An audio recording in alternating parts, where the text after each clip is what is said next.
बात तो यह है कि लड़की उन गैर महरम के सामने आती है। अल्लाह तौबा करो, जेठ भी गैर महरम है, चचा भी गैर महरम है, यहाँ तक कि लड़के का भाई जिसको जेठ कहते हैं वो भी गैर महरम है। अगर उसकी बीवी, उसका शौहर इंतकाल हो जाए तो वो उसका भाई उसकी बीवी से शादी कर सकता है, बिल्कुल ये भी गैर महरम है। चचा, मामू, बहनोई भी उसके लिए गैर महरम है, जिसको आप लोग बहनी कहते हैं या हमारे यहाँ बहनोई उर्दू लफ्ज में कहते हैं, वो भी गैर महरम है। वो लड़की उन पूरे ग्रुप के सामने आती है और तमाम लोग देखते हैं, गैरत मर चुकी होती है। हमारे मुस्लिम माशरे में ये चीज मौजूद है। उस लड़की का क्या हाल होगा जब वो दिखाते बाहर अंदर जाती है और वहां से फोन आता है कि रिश्ता में मंजूर नहीं है। मेरे भाई, एक बार नहीं, अगर एक बार में लड़की का रिश्ता तय हो जाए तो लड़की खुशनसीब मानी जाती है। नहीं होता, कभी नहीं होता।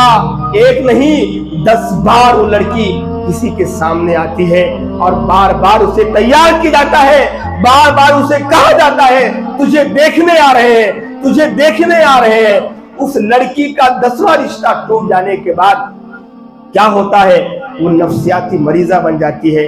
अगर खुदा ना खास्ता उसका रिश्ता कहीं लग भी गया, बातचीत हो गई, शादी तक भी हो गई, तो बाद में अगर उसके शौहर ने उसको तकलीफ पहुंचाई तो क्या सोचती है, इससे बेहतर था कि मैं शादी न करती।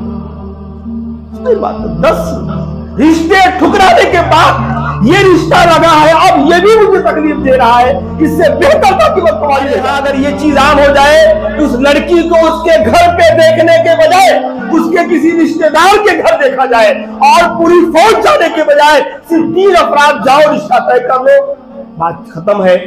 उसको उसके घर पे देखने का मतलब यह है कि आप उसकी इज्जत को तार करने जा रहे हो। अब वो सर उठाकर जी नहीं सकती। जब भी कोई आ रहा है ठुकरा के जा रहा है, जब भी कोई आ रहा है पता पसंद करके जा रहा है, महल्ले की लड़कियां, सहेलियां उसे ताना देकर उसकी जिंदगी अजीब। शादी तुझे करना है, तेरे माँ बाप को रिश्ता तय करना है, ये बहनोई बीच में आके क्यों पड़ जा रहे। और बाज रिश्ते तो ऐसे भी देखे गए हैं कि रिश्ता तय भी हो चुका, सब हो चुका, सब लेन देन सारी चीजें हो चुकी है, अब बहनोई कह दिया नहीं तो रिश्ता वहां टूट जाता है। अल्लाह अकबर। बिरादरान इस्लाम, गुज़िश्ता जुमा में मैंने जिस उन्वान और टॉपिक के तहत आपके सामने कुछ बातें की थी वो था मेयार निकाह का मेयार क्या होना चाहिए, और उस ताल्लुक से मैंने बहुत सारी बातें आपके गोशे गुजार की थी। इंशाअल्लाह आज के खुतबे जुमा में उसी के आगे का जो तसलसल है वो बरकरार रखा जाएगा। मैं दुआ करता हूँ कि अल्लाह ताला मुझे यहाँ से हक बात कहने और हम सबको उस पर अमल पैरा होने की तौफीक अता फरमाए, आमीन। बिरादरान इस्लाम, दीनदार औरत से शादी की तरगीब दी गई है और हमारे असलाफ नबी सल्लल्लाहु अलैहि वसल्लम के बाद सहाबाए किराम, ताबईन, तबा ताबईन और तमाम नेक सलाहा हजरात ने अपनी शादी के लिए नेक और दीनदार खातून को तरजीह दिया है। और मैंने उसकी दलीलें भी दी थी कि उसके क्या फ़वाइद है। अगर दीनदार लड़की घर में आती है तो उस एक औरत की इस्लाह नहीं है बल्कि आने वाले पूरे नस्लों की इस्लाह है। जाहिर बात है उसके घर का जो माहौल होगा वो माहौल तब्दील हो जाएगा। घर में जो ग़ीबतें, चुगलियाँ, झूठ, धोखे, वादे, खिलाफी दीजत चीज़ें वो भी आहिस्ता आहिस्ता कम हो जाएंगी। छोटे छोटे बच्चे दुआएं याद करेंगे, छोटे छोटे बच्चे आदाब सीखेंगे, खाने के तरीके सीखेंगे, वो सारी चीज़ें हैं। अगर नेक और सालेह खातून से शादी की जाए तो उसका एक फ़ायदा, मैं दो वाक़या निकल करके मैं अपने असल टॉपिक पे आऊँगा इंशाल्लाह, जो आज की जुमा में है। ये इतनी बातें बाकी बच गई थी। अगर कोई खातून, कोई बीवी घर में दीनदार है, नेक है, अल्लाह और उसके रसूल के हुक्म में आते ही सब तस्लीम खम कर देती है, शौहर की अताअत दिलो जान से करती है, तो बाज दफा जब मर्द के कदम डगमगा जाते हैं, वो अपने कंधे पर कोई बोझ महसूस करता है या उसे कोई ऐसा अंदेशा होता है जो उसे खाए जा रहा हो, या उसे कोई ऐसा टेंशन हो जिसे वो दूसरों से शेयर नहीं कर सकता, तो बाज दफा यही दीनदार बीवी उसके बाजू का सहारा बनती है। बेहतरीन मशवरा देकर अपने शौहर के दुख को बांट लेती है, मालूम, गम में शरीक हो जाती है। ऐसे मौके पर वाकई जिस घरों में ऐसा होता है, वो शौहर कितना खुश होता होगा कि कितना बड़ा मसला तूने मेरा हल कर दिया, क्या दिमाग अल्लाह ने तुझे भी दिया है। भाई बिल्कुल ऐसे मौके पर एक इंसान को सबसे ज्यादा अपनों से उनसियत की जरूरत पड़ती है, कोई अपना हमें दिलासा दे। दलील अल्लाह के नबी सल्लल्लाहु अलैहि वसल्लम पर वही नाजिल हुई, बराबर गारे हिरा में फरिश्ता आया, आप सत्तू और पानी लेके वहां जाते थे, उसके बाद जो है कुछ दिन ठहरते थे। एक दिन इत्तेफाक से जिब्रील अमीन आए और आपको जो है सीने से लगाया, दबाया और कहा पढ़ो। आपने कहा माना बेकारी, मैं पढ़ना नहीं जानता। 3 बार पढ़ने करने के बाद हज़रत जिब्रील ने आपको आयत करीमा पढ़ के सुनाई, फिर आपकी जबान से वो अदा हुए, इक़रा बिस्मि रब्बिकल लज़ी खलक़। अब आप अंदाजा करो, एक फरिश्ता एक इंसान के सामने आकर जिस भी शक्ल में आया हो, उसकी क्या कंडीशन होगी। रसूलुल्लाह सल्लल्लाहु अलैहि वसल्लम कहाँ आए, आप फौरन घर आए। कौन थे घर में आपके, हजरत खदीजा रजी अल्लाह ताला अन्हा, वो बीवी है जिनकी मौजूदगी में आपने किस दूसरे औरत से शादी नहीं की। ये खदीजा है जिन्होंने अपने माल में आप सल्लम को शरीक किया। आप कहा करते थे, एक मरतबा अम्मा आयशा ने जब उनके बारे में कुछ नाजिबा कलिमात कहे तो अम्मा आयशा से आपने कहा था, आयशा खदीजा तो वो है जब लोगों ने मुझे सड़कों पे निकाल दिया तब खदीजा ने मुझे अपने माल से पनाह दी।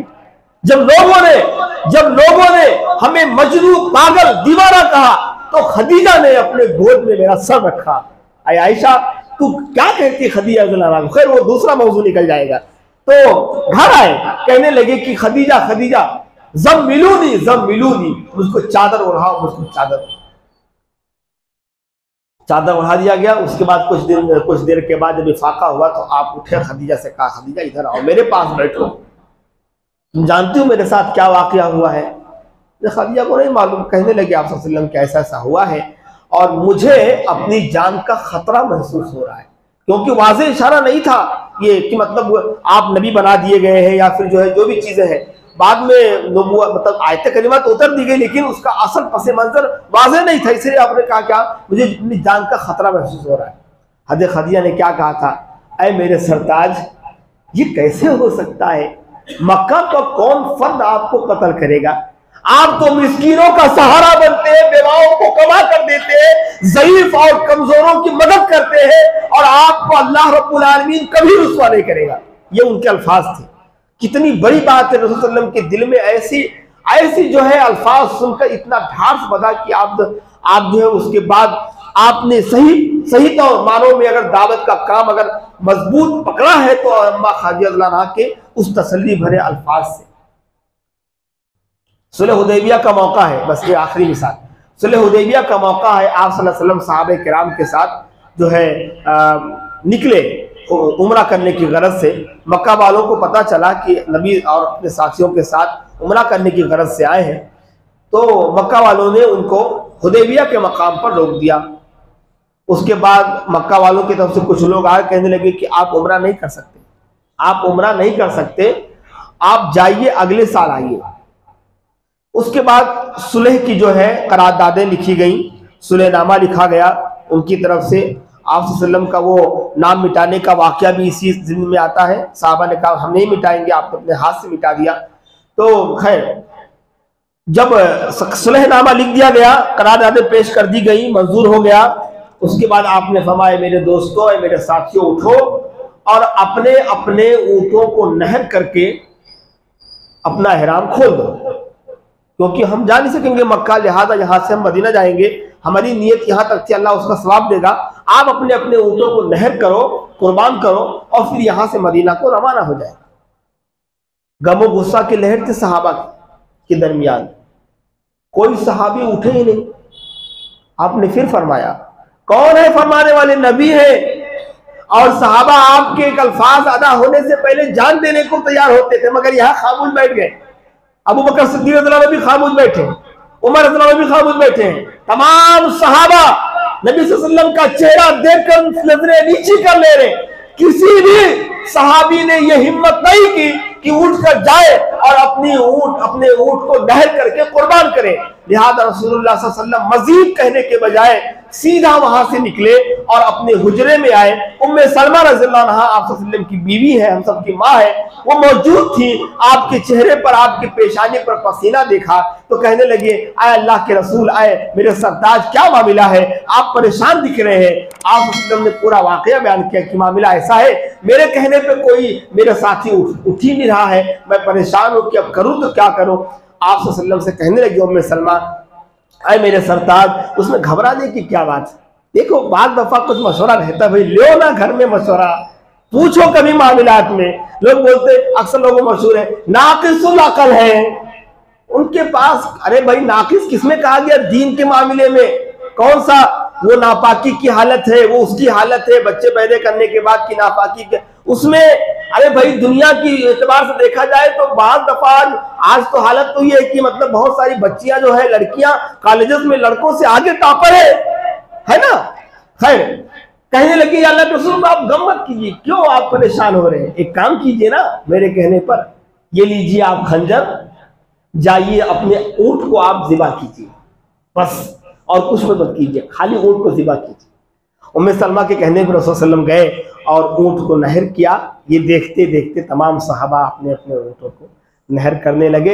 इस तरह से लोगों ने अपना ihram खोल के मदीना की तरफ रवाना। कहने का मतलब यह है कि नेक दीनदार बीवी बाज़ दफ़ा शौहर को बहुत दिलासा देती है और बाज़ दफ़ा शौहर के लिए बहुत फायदेमंद साबित होती है। खैर ये बात यहाँ तक रह गई।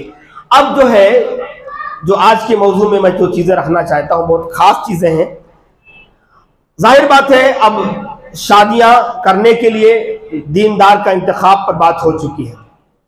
थोड़ा सा झलक हम पहले के मामलात पर, पहले के हालात पर रखते हैं, उसके बाद आज के हालात।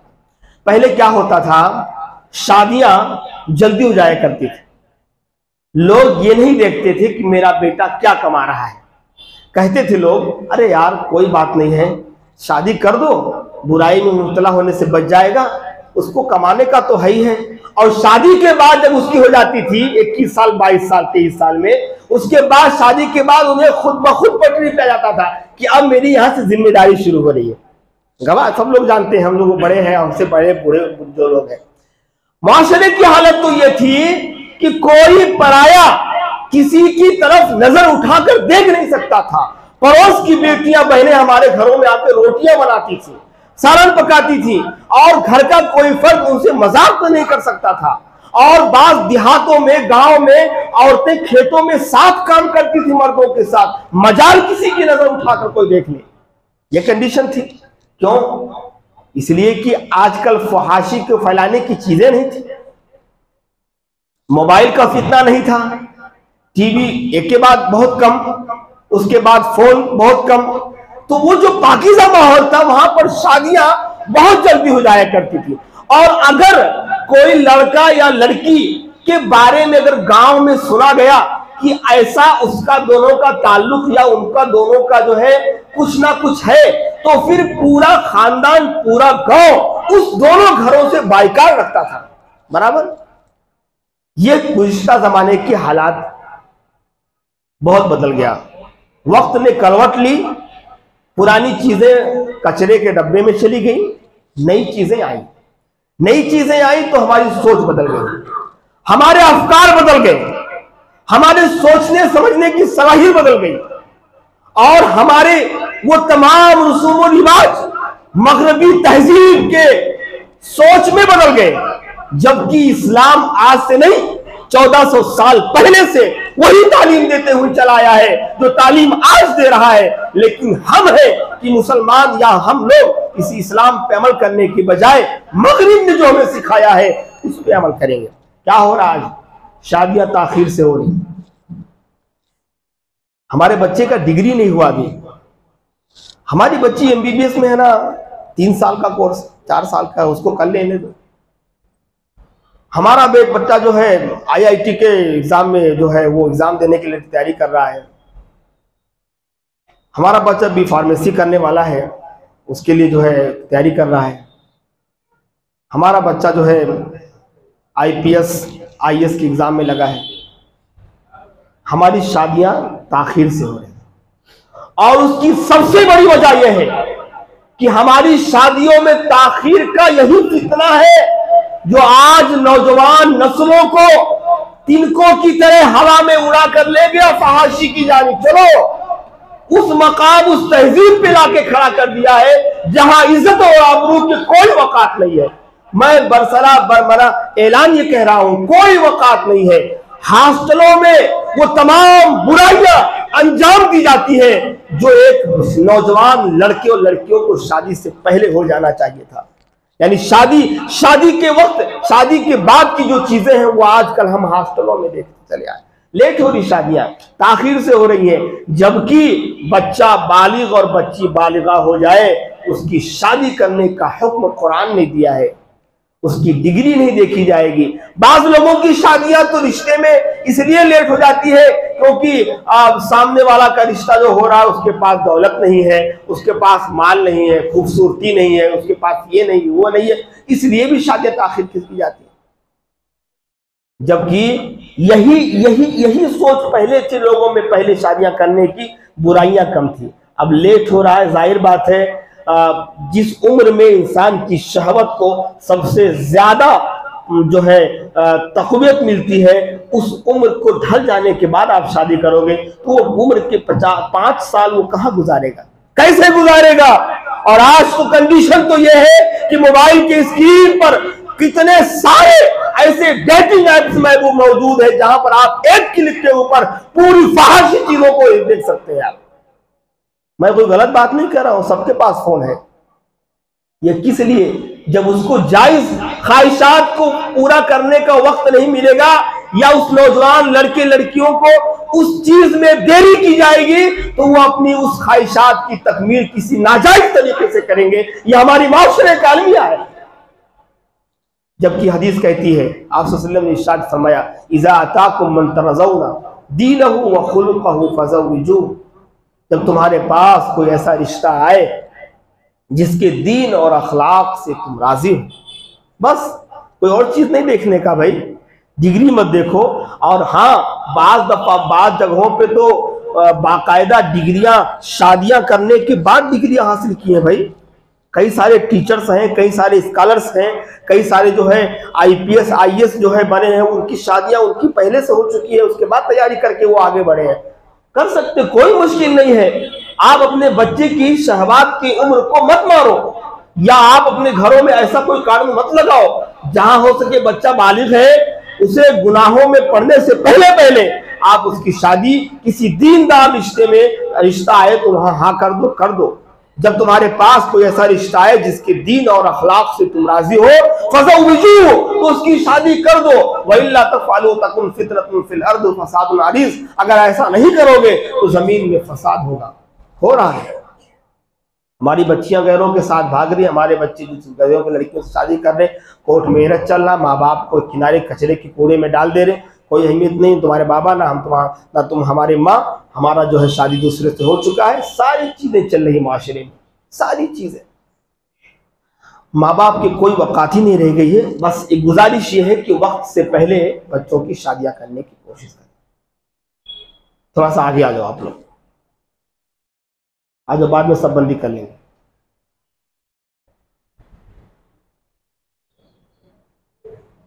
तो सबसे बड़ी बात तो यह है कि माँ बाप हसास हों, अपने बच्चों की बेहतरीन तरबियत करें और साथ में उनके लिए अगर कोई रिश्ता मुनासिब मालूम हो, मुनासिब आए तो आप वहां पर हाँ कर दीजिए और उसके बाद शादियां कर दीजिए ताकि आप अपने फराइज से, अपने फर्ज से आप जो है निकल जाइए और उसके बाद जो है अब उसकी जिंदगी है। खैर, अब यहां से दूसरा मसला शुरू होता है। चलो भाई, किसी ने शादी का इरादा कर लिया, अपने बच्चे की शादी करनी है, बच्ची की शादी करनी है, अब रिश्ता देखना है। तो अब किसी मुशाता ने आपको बताया कि भाई एक लड़की एक लड़का है, तो ये बताइए कि ये रिश्ता लगाना, रिश्ता जो है लगाना अच्छी बात है, लड़की देखना भी अच्छी बात है, क्योंकि आप सल्लल्लाहु अलैहि वसल्लम के ज़माने में इस चीज़ को होता था जिसको बाद में मगनी कहा जाता है। मगनी जो है ये हिंदी का लफ्ज़ है और हिंदुओं के यहाँ एक खास रसूमात इनके लिए मुख्तस है। हिंदुओं के यहाँ मगनी की रस्म, हमारे पास उसको रस्म कहते हैं, लेकिन उसका असल चीज़ वो मगनी है, हिंदी का लफ्ज़ है, जिसको अरबी में खितबा कहते हैं, खितबा अरबी में। रसूलुल्लाह सल्लल्लाहु अलैहि वसल्लम के ज़माने में इसका सबूत मिलता है, जैसे कि आप सल्लल्लाहु अलैहि वसल्लम ने इस्लाम आने से पहले अपनी 2 बेटियों का निकाह अबू लहब के 2 बेटे उतबा और उतैबा से किया था, लेकिन उसने दुश्मनी में अपने बेटे से कहकर तलाक दिलवा दी कि मोहम्मद की बेटी को तलाक दे दो। तो रसूलुल्लाह सल्लल्लाहु अलैहि वसल्लम ने अपनी बेटी ज़ैनब का निकाह अबुल आस से किया और रुक़ैया का निकाह उस्मान गनी रज़ियल्लाहु अन्हु से किया। अल्लाह के नबी सल्लल्लाहु अलैहि वसल्लम की एक हदीस है कि आप सल्लल्लाहु अलैहि वसल्लम ने खतबा आयशा का, रसूलुल्लाह सल्लल्लाहु अलैहि वसल्लम ने अपनी शादी का पैगाम के सिलसिले में अबू बकर रज़ियल्लाहु अन्हु से बात की। हज़रत अबू बकर ने कहा कि अल्लाह रसूल, मैं तो आपका भाई हूँ। तो आपने फरमाया तुम दीनी एतबार से मेरे भाई हो, रिश्ते के एतबार से नहीं, अल्लाह तुम्हारी बेटी मेरे लिए हलाल है। तो आपने आयशा से निकाह किया। मदीना आने के बाद आप सल्लल्लाहु अलैहि वसल्लम के एक बेटी का रुक़ैया का इंतकाल हो गया, उस्मान रज़ियल्लाहु अन्हु की ज़ौजियत में थी। तो आपने तो उस्मान से बात की कि उस्मान क्या तुम चाहते हो, शादी करने का इरादा है? कहा अल्लाह के रसूल इरादा तो है, मगर जो है कुछ चीज़ें थी। तो आपने फरमाया कि मैं अपनी बेटी उम्मे कुलसूम का निकाह तुमसे करना चाहता हूँ, तुम तैयार हो? हाँ ठीक है। तो आपने उम्मे कुलसूम का निकाह किया। ये बातचीत मिलता है, इसका सबूत मिलता है, मगनी का इसका सबूत मिलता है। हजरत अली रज़ियल्लाहु ताला अन्हु ने आप सल्लल्लाहु अलैहि वसल्लम के पास मस्जिद में आए, खामोश बैठ गए। उनकी उम्र हो चुकी थी, आप सल्लल्लाहु अलैहि वसल्लम को इस बात का पता था कि हजरत अली को अब इस वक्त शादी की जरूरत है। लिहाजा आपने पूछा अली क्या है तुम्हारा, जो है कुछ कहना चाहते हो? हजरत अली कहते हैं मैं शर्म की वजह से कुछ बोल नहीं सका। तो आप सल्लल्लाहु अलैहि वसल्लम कहते हैं कि अली क्या तुम्हारे लिए मेरी बेटी फातिमा का रिश्ता मुनासिब नहीं है? अगर तुम हाँ कहो तो मैं लोगों में ऐलान करूं और निकाह पढ़ा दूं। हजरत अली शर्माते हुए कहा अल्लाह के रसूल, आपके घर में मैं पला भरा हूं, मुझे आपकी बेटी फातिमा से ज्यादा मुनासिब रिश्ता और कहीं मालूम नहीं होता पूरे मदीना में। अगर आप ये शादी कर देते हैं तो मैं तो जो है ये मेरे ऊपर आपका एक एहसान होगा और ये मेरी बीवी बनकर रहेगी घर में। लिहाजा आप सल्लल्लाहु अलैहि वसल्लम ने सहाबे किराम को बुलाया और आपने कुछ दिनों में पूछा अली से क्या तुम्हारे पास है? उन्होंने कहा कुछ भी नहीं, ज़रा थी, ज़रा को बेचा गया, उसका आधा सामान घर के सामान में लाया गया जो घर में जरूरत की चीज़ों चक्की वगैरह था, और आधे का महर बन के जो है आप सल्लल्लाहु अलैहि वसल्लम ने अपनी बेटी फातिमा की शादी कर दी। इसी तरह से हजरत उमर बिन खत्ताब रज़ियल्लाहु अन्हु ने जब उनकी बेटी हफ्सा रज़ियल्लाहु अन्हा का जो है के शौहर का इंतकाल हुआ, बेवा हो गई, तो आपने हजरत उमर ने चाहा कि मेरी बेटी की शादी अबू बकर से हो जाए। तो आपने हजरत अबू बकर उससे बात की मगर वो खामोश रहे। हजरत उस्मान रज़ियल्लाहु अन्हु से बात की तो वो भी खामोश रहे। उसके बाद हजरत उमर रज़ियल्लाहु अन्हु आप सल्लल्लाहु अलैहि वसल्लम के पास आए, कहने लगे अल्लाह के रसूल मेरी बेटी बेवा है हफ्सा, मैं चाहता हूँ उसकी शादी कर दो। तो आप सल्लल्लाहु अलैहि वसल्लम ने इस बात का यानी सर हिलाया, तो हजरत उमर ने उनकी शादी आप सल्लल्लाहु अलैहि वसल्लम से कर दी और आपकी जो है ज़ौजियत में आ गई, हम सबकी माँ है उम्मे हफ्सा रज़ियल्लाहु ताला अन्हा। बाद में मिले अबू बकर सिद्दीक़ रज़ियल्लाहु अन्हु, कहे अबू बकर मुझे बहुत गुस्सा आया तुम्हारे ऊपर कि तुमने मैं अपनी बेटी का रिश्ता तुमसे कहा तो तुमने हाँ भी नहीं किया, नहीं भी नहीं किया। तो कहने लगे कि आए उमर असल में कैसा है, मैं रसूलुल्लाह सल्लल्लाहु अलैहि वसल्लम को आपकी बेटी का तज़किरा करते हुए सुना था, लिहाजा मैंने सोचा कि शायद रसूल सल्लल्लाहु अलैहि वसल्लम पसंद करते हो, इसलिए मैंने आपकी नबी सल्लल्लाहु अलैहि वसल्लम के राज को मैंने अफशा करना नहीं चाहा, इसलिए मैंने आपकी बेटी से निकाह के लिए ना हाँ कहा ना नहीं। सोचिए जरा क्या जमाना क्या वक्त था वो वक्त। हजरत अली रज़ियल्लाहु अन्हु से शादी होगी फातिमा रज़ियल्लाहु अन्हा से, आप सल्लल्लाहु अलैहि वसल्लम की शादी हफ्सा से हो। हजरत उमर रज़ियल्लाहु ताला अन्हु की शादी सुनोगे ताजो शिया लोग कहते हैं तो उमर रज़ियल्लाहु अन्हु को बुरा भला कहते हैं, हजरत उमर को अबू बकर सिद्दीक को। हजरत अली की एक बेटी थी दूसरी बीवी से जिसका नाम था कुलसूम। हजरत उमर ने उनसे हजरत अली से बात करके कि मैं तुम्हारी बेटी कुलसूम से शादी करना चाहता हूँ, तो हजरत अली ने अपनी बेटी कुलसूम की शादी हजरत उमर रज़ियल्लाहु अन्हु से की है। कितना उम्र का फर्क है मेरे भाई, हजरत उमर किस उम्र के हैं और हजरत अली की बेटी किस उम्र की थी, लेकिन उस वक्त कोई उम्र का कोई फर्क और तफावत रखा ही नहीं जाता था। बस घर बसाने का है, मेरी बेटी दीनदार घर में जा रही है, बस काफी है, कोई उम्र का फर्क नहीं। हजरत उमर की उम्र क्या है और हजरत अली की बेटी की उम्र क्या है, सोचो जरा। खैर, इसका तस्करा मिलता है मगनी का। तो लिहाजा मगनी मतलब ये कि बातचीत के ताल्लुक से जो है आप रिश्ता कहीं अगर हो रहा है, कहीं अगर बातचीत चल रही है तो ठीक है, बातचीत चलाइए। होता क्या है हमारे पास माशरे में, अगर किसी लड़के की बातचीत किसी लड़की से हुई तो अब लड़की को देखने के लिए कितने लोग, एक गाड़ी दो गाड़ी नहीं, चलो पूरी फौज, उस घर में जाना, लड़की तैयार होके आना। सबसे बड़ी बात तो यह है कि अब ये जितने मैं मिसालें दिया हूं वसल्लम के जमाने में, कहीं किसी दावत का जिक्र नहीं मिलता। हाँ, मैं आगे बोलने वाला हूं, पहले सुनते जाओ। रिश्ता तय हो गया, बातचीत हुई है, लड़की देखने के लिए पूरी फौज जाती है और वहां पर औरतें इस कदर रहती हैं, भाई ठीक है लड़की देखने जाना है मगर उसके कई आदाब और शुरूत है। ऐसे नहीं है कि आप जो है लड़की पूरी फौज लेकर जाएं। पहली बात तो यह है कि वहां औरतें जाती हैं, औरतें देख सकती हैं, लेकिन औरतें लड़की को ऐसा देखती जैसे कोई बिकाऊ माल हो। हाथ पलट के देखना, पैर देखना, जो है ये कपड़े हटाकर देखना, दुपट्टा उतारो वो देखेंगे, हम तुम्हारे बाल कितने बड़े हैं वो देखेंगे, तुम्हारे चेहरे पर कुछ है तो नहीं वो देखेंगे। चेहरा और हाथ हथेली दो चीजों का देखने का जिक्र है। अगर किसी का रिश्ता लगा है तो उसका देखने का आप सल्लल्लाहु अलैहि वसल्लम की हदीस से मौजूद है। या पहले हदीस सुनो, उसके बाद बताता हूं मैं। मुगीरा बिन शुबा रज़ियल्लाहु अन्हु कहते हैं कि रसूलुल्लाह सल्लल्लाहु अलैहि वसल्लम के पास मैंने एक खातून के बारे में जो है जिक्र किया कि मैं उससे निकाह करना चाहता हूं, तो आपने फरमाया तुमने उसे देखा है? कहा कि नहीं। कहा जाओ एक नजर देख लो ताकि तुम्हारी रिश्ते की उस दुआरी में आसानी हो या मुआफकत में आसानी हो। हज़रत जाबिर बिन अब्दुल्लाह कहते हैं कि मैंने आप सल्लल्लाहु अलैहि वसल्लम से जिक्र किया, मैंने एक औरत से निकाह करना है मुझे, तो आपने फरमाया जाबिर तूने देखा उनको? कहा कि नहीं। कहा जाओ देख लो, एक नजर मुमकिन हो तो तुम देख लो। मोहम्मद बिन मुसलमा एक सहाबी हैं, वो आप सल्लल्लाहु अलैहि वसल्लम के बारे में वो कहते हैं कि मेरा रिश्ता एक औरत से लगा, बातचीत चली, मैं उसको बाग में छुपकर देखने की कोशिश कर रहा था, किसी ने पीछे से आके पकड़ लिया। कहा ओ सहाबी हो के ये काम करते हो? सहाबी हो के ये काम करते हो, छुप छुप कर लड़की देखते हो? वही मुसलमान ने कहा कि ओ सुनो इधर आओ, इधर आओ। मैं क्यों देख रहा हूं मालूम है? रसूलुल्लाह सल्लल्लाहु अलैहि वसल्लम की हदीस है मेरे पास जनाब आली। हदीस सुनो, आप सल्लल्लाहु अलैहि वसल्लम ने फरमाया जब तुम में से अल्लाह ताला किसी का रिश्ता किसी लड़की से लगा दे तो उसे चाहिए कि उसे एक नजर देख ले। इसलिए मैंने उसे देख लिया, मेरा निकाह भी उसी से होगा। मैंने देख लिया है। एक नजर देखने का जिक्र है हदीस में, जो है आपके हथे लड़की के हथेली और चेहरा, बाकी किसी और चीज का तस्करा नहीं है हदीस के अंदर। औरतों की पूरा जम्मे गफी जाता है, मर्दों का जम्मे गफी जाता है।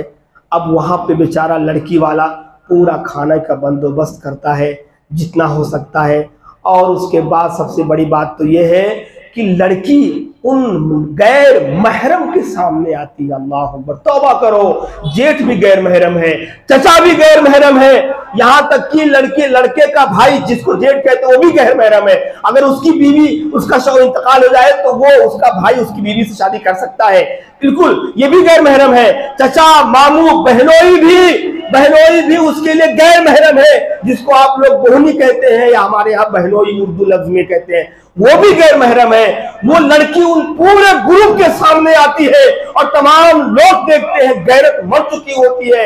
हमारे मुस्लिम माशरे में ये चीज मौजूद है। उस लड़की का क्या हाल होगा जब वो दिखा के बाहर अंदर जाती है और वहां से फोन आता है कि रिश्ता में मंजूर नहीं है। ये हमारे माशरे का अलमिया है। बहनों ही नहीं देख सकता, मामू नहीं देख सकता, चचा नहीं देख सकता। कई ऐसे गैर महरम रिश्तेदार हैं जो शौक से चलो ले चलो, ये नहीं गए तो फिर रस्म ही तो हमारे बातचीत ही अधूरी ले जाती, ले चलो इनको। और लड़की इनके सामने थाली में चाय या जो भी है लेकर आती है। लोगों की गैरत मर चुकी होती है, अपनी बेटियों को दिखाना हो तब भी गैरत मर चुकी होती है, और वहां पर बेचारी वो सबके सामने आके खड़ी होती है। किसने हक दिया किसी गैर महरम लड़की को देखने का?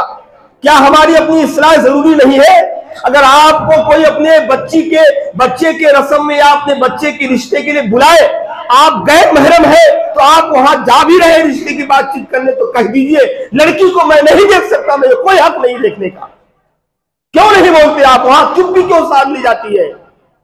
ये हमारे माशरे का अलमिया है मेरे भाई। एक बार नहीं, अगर एक बार में लड़की का रिश्ता तय हो जाए तो लड़की खुशनसीब मानी जाती है। नहीं होता, नहीं होता, कभी नहीं होता। एक नहीं 10 बार वो लड़की किसी के सामने आती है और बार बार उसे तैयार किया जाता है, बार बार उसे कहा जाता है तुझे देखने आ रहे हैं, तुझे देखने आ रहे हैं। उस लड़की का 10वां रिश्ता टूट जाने के बाद क्या होता है? वो नफ्सियाती मरीजा बन जाती है। अगर खुदा ना खास्ता उसका रिश्ता कहीं लग भी गया, बातचीत हो गई, शादी तक भी हो गई, तो बाद में अगर किसी उसके शौहर ने उसको तकलीफ पहुंचाई तो क्या सोचती है? इससे बेहतर था कि मैं शादी ना करती। सही बात है। 10 रिश्ते ठुकराने के बाद ये रिश्ता लगा है, अब ये भी मुझे तकलीफ दे रहा है, इससे बेहतर था कि मैं कुंवारी रह जाती, शादी नहीं करती। ये क्या जुल्म है मेरे भाई? इसका एक तरीका अपनाओ, ये नुस्खा लेकर जाओ, बताता हूं मैं आपको। रिश्ते की बातचीत करना है तो कोई जरूरी नहीं कि लड़की के घर पर जाकर करो। आप लड़की को किसी रिश्तेदार के यहाँ बुला सकते हैं, किसी होटल में बुला सकते हैं।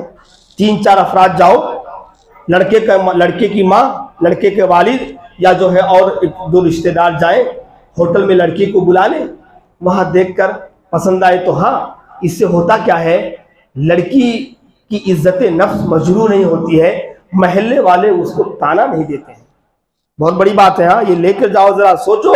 हमारे यहाँ अगर ये चीज आम हो जाए तो उस लड़की को उसके घर पे देखने के बजाय उसके किसी रिश्तेदार के घर देखा जाए, और पूरी फौज जाने के बजाय सिर्फ 3 अफराद जाओ, रिश्ता तय कर लो, बात खत्म है। उसको उसके घर पे देखने का मतलब यह है कि आप उसकी इज्जत को तार तार करने जा रहे हो। अब वो सर उठाकर जी नहीं सकती। जब भी कोई आ रहा है ठुकरा के जा रहा है, जब भी कोई आ रहा है पता पसंद करके जा रहा है। महल्ले की लड़कियां, सहेलियां उसे ताना देकर उसकी जिंदगी जिल्म बना देती है। होता कि नहीं होता ये चीज? अच्छा, कुछ लोग क्या कहते हैं, हम 3-4 लोग गए, 5-10 लोग गए, देख के आ गए, वो ऐसा है, फोन लगाते हैं। लड़की तो समझ में आ रही है, लेकिन हमारे बोहनी साहब नहीं आए थे, हमारे बहनोई साहब नहीं आए थे, और बहनोई साहब की भी ख्वाहिश है कि मैं भी जरा लड़की को देख लूं। गैरत मर चुकी है, गैरत। अब अगर बहनोई साहब हाँ कहते हैं तो शादी होगी, अगर ना कहते हैं तो शादी नहीं होगी। क्या बहनोई उसका बाप है? क्या लड़के का बाप है? बहन उसकी मां के दर्जे में? क्या शादी तुझे करना है, तेरे माँ बाप को रिश्ता तय करना है, ये बहनोई बीच में आके क्यों पड़ जा रहे? और बाज रिश्ते तो ऐसे भी देखे गए हैं कि रिश्ता तय भी हो चुका, सब हो चुका, सब लेन देन सारी चीजें हो चुकी है, अब बहनोई कह दिया नहीं तो रिश्ता वहां टूट जाता है। अल्लाह अकबर।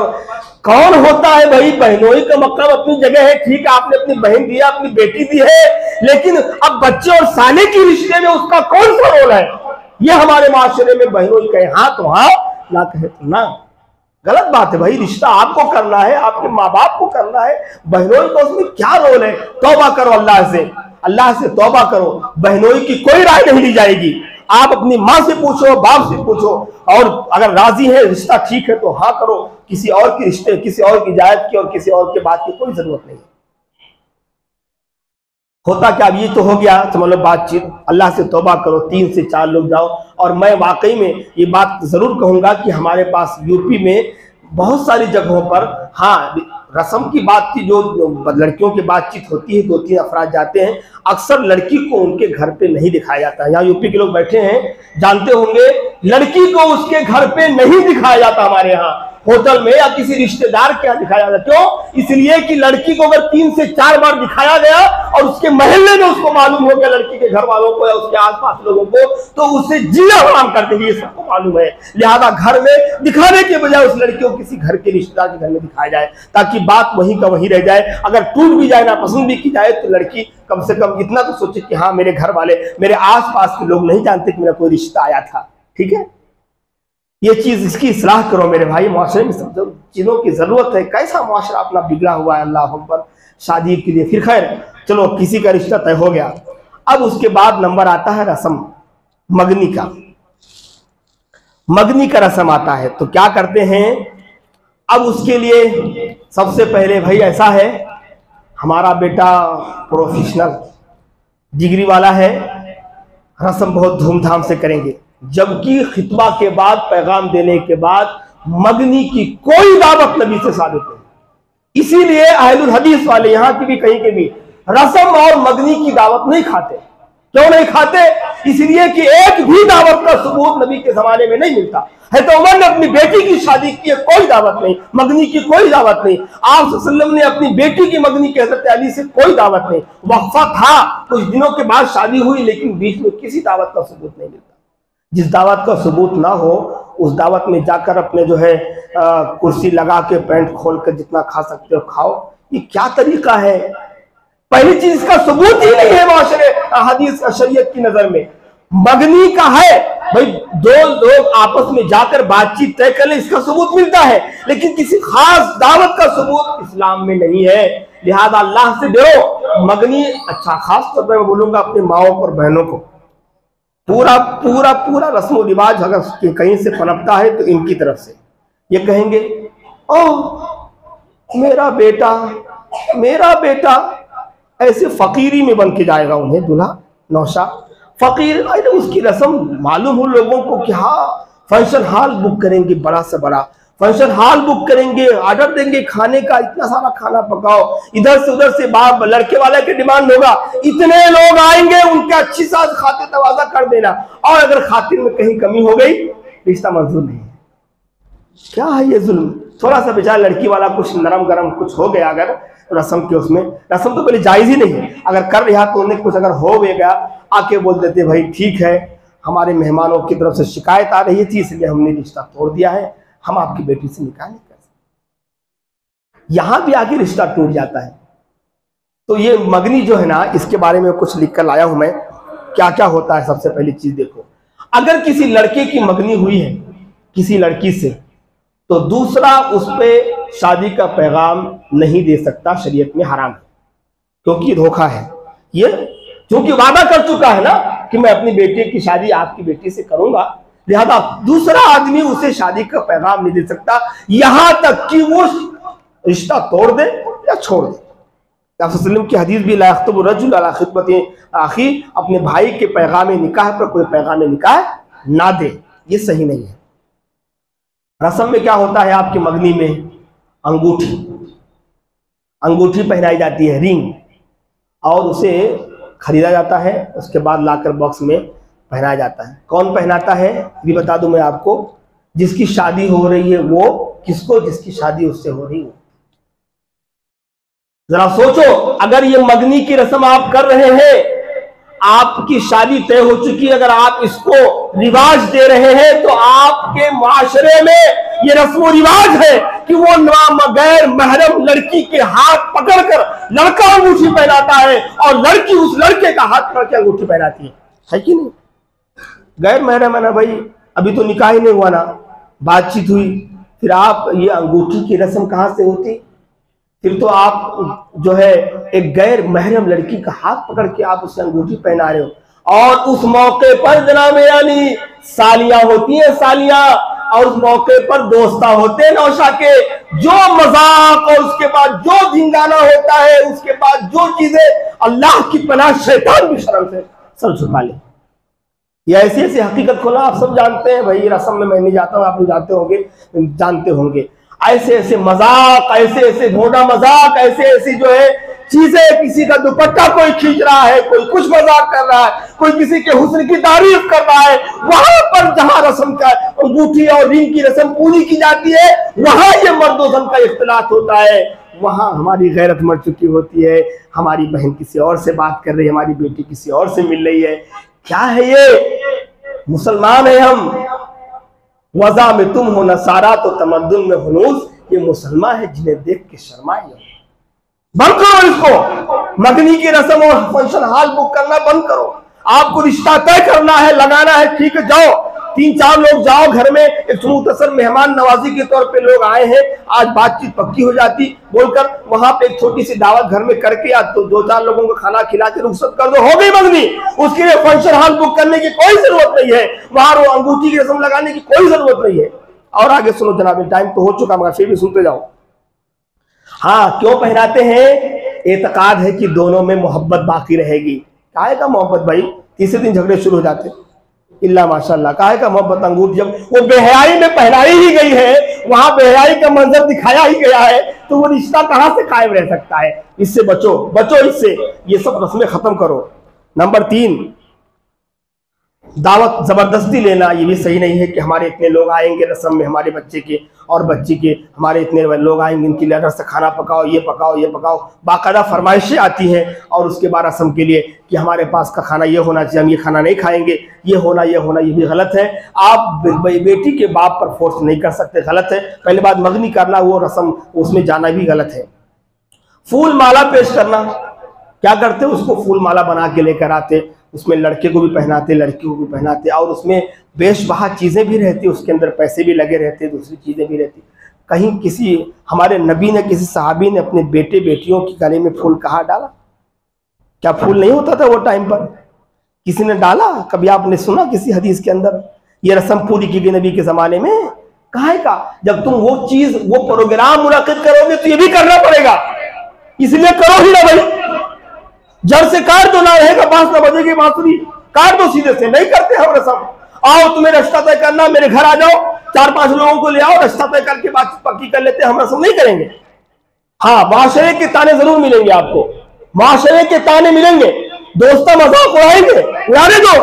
हमारी शरीयत इस्लामी पे अमल करके हम ये काम कर रहे हैं, कोई किसी का दिखावा नहीं है। करो मजाक, जिसको उड़ाना हो रहा हो। हमारी बच्ची की शादी तय हो चुकी, क्या जरूरत रस्म करने की? तो फूल का माला पेश करते हैं, उसके बाद उसको पहनाया जाता है, सारी चीजें होती हैं। अब उसके बाद जो क्या करते हैं कुछ लोग, तो अपने पास मुसलमानों में चीज नहीं है, शराब व कबाब की महफिल है, लेकिन बहुत सारे गैर अखलाकी हरकतें की जाती हैं रस्म के प्रोग्राम में। और जो है साथ में जो है बड़े बड़े होटलों को, शहरों में होटलों में बुक किया जाता है, और वहां ये भी देखा गया है, बल्कि अखबारों की जीनत भी बनी हुई है कि बाद मुसलमान नौशा की तरफ से रस्म की दावत में गैर मुस्लिमों को शराब पेश किया गया है, उनको पिलाया गया है, उनके साथ अय्याशी की गई है। ये रिपोर्ट है ये, और बाकायदा उसमें कत्ल की वारदात भी होती है। काहे को ऐसे दोस्तों को बुला दे, वो प्रोग्राम ही उसको हटा खत्म करो ताकि ये चीज होना ही।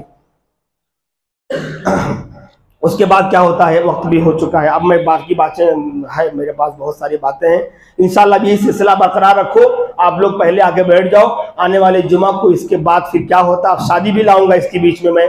अब वो रिश्ता तय होने के बाद अब शादी की क्या क्या रस्में हैं, उसके पैसे आपके यहाँ जो है जुमा की होती है, आपके यहाँ जो है वो क्या क्या है, मुझे भी नाम पूरे अच्छे से नहीं, उसको लिखना पड़ेगा कागज में, क्योंकि हमारे पास इस रस्में होती ही नहीं है। खाली बातचीत होने के बाद शादी की तारीख निकाली जाती है, और तारीख निकालने वहां आपके यहाँ दावत होती है, वो भी इंशाल्लाह अगले जुमा में लाऊंगा। मेरे यहाँ शादी की तारीख फोन पर तय की जाती है जनाब यानी, फोन पर। बाप दिल्ली है, मुंबई है, एक फोन करते लड़की वाले, भाई का क्या बात है, रिश्ता तो तय हो चुका, शादी कब है?